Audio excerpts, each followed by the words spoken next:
Dzień dobry. Co Zasio? Co wam będę dużo... Co za mam... Słuchajcie, miał być pieśń cieśli na wolności, że tam, ale wiecie, zaś zamawiała pogoda, ale kurier nie doniósł.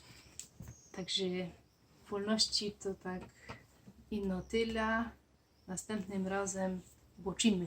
Może się uda. Słuchajcie, dzisiaj wybrała taka śpiewka. Ceruś moja Cerusiu, którą śpiewała Marta Paszyna w studience w 94 roku, miała 85 lat. To jest mocka lot. To nie jest taka zwykła śpiewka, bo ona dotyka kwestii interesujących nowinek technologicznych. A mianowicie to jest taka pieśniczka o dziołszy, kero godo z pierzyną. Ja nikogo nie oceniam. Była długa kwarantanna. Niektórzy nawet i z pierzyną mogą chcieć pogadać. Czemu nie? Ale powiem wam, że to może być coś więcej. To może być pomysł na biznes. Pomyślcie się to. Gerhard. Pierwszo pierzyno kero godo. Albo pierzyna Gerhard. Nie pyta. Rozumie. Pamiętajcie, kto to pierwszy powiedział? Jo. To mi się tak nie do końca, mi się wydaje, że ta dziołcha, to ona tak trochę cygani. My to, słuchajcie, zawsze go dali, co by nie cyganić. A że jak już muszę cyganić, to trzeba tak cyganić, co by żaden nie wiedział, że ją cygania. No i to, co ona tam robi, to chyba tak nie bardzo, bo tu wychodzi na to, że to nie była pierzyna marki Gerhard, ino, że to był Gerhard. I nie tylko się pogodali. Zresztą pomyślcie się sami, jak już byście mieli tak cyganić, to nie brzmi jak taka wiarygodna wymówka. Halo, halo. Co to są za głosy tam? Z kim ty tu godasz? Mamo, z pierzyną, że za ci godała. A, to przepraszam. Już zamykam.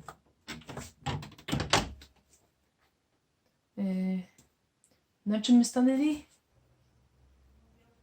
No ale ja się nie znam. Teraz my sobie to zaśpiewamy.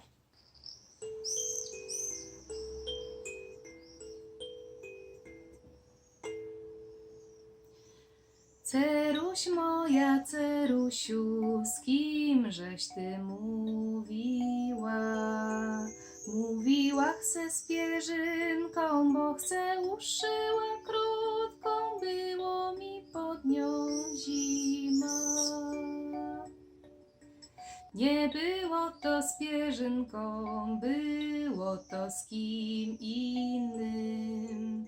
Dej se pozór ma Ceruś, by ci się tak nie stało, jak stało się inszym. Nie stanie się, nie stanie, bo to już się stało.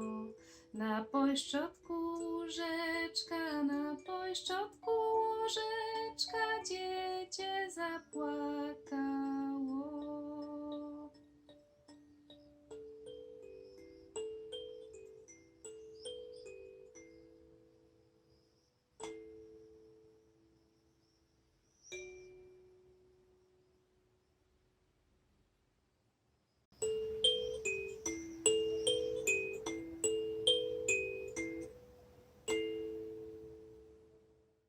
Do tego utworu nam są potrzebne dwa akordy.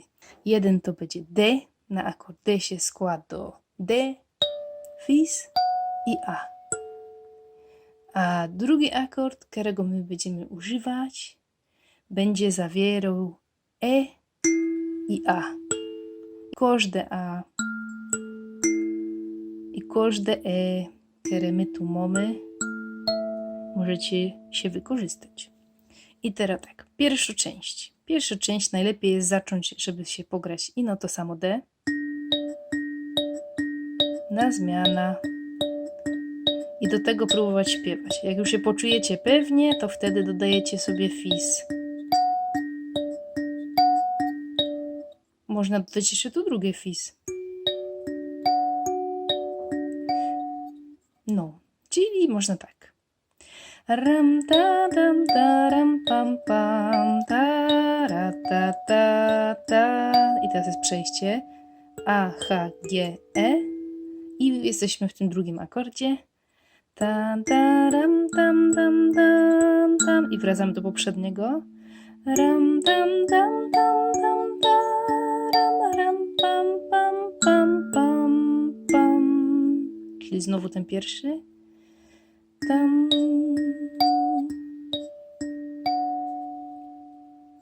Jak się zapytacie, czemu mam dwa rzędy tych literek? No więc, ostatnim razem wam go dała, że to jest tak ułożone jak klawisze na klawierze.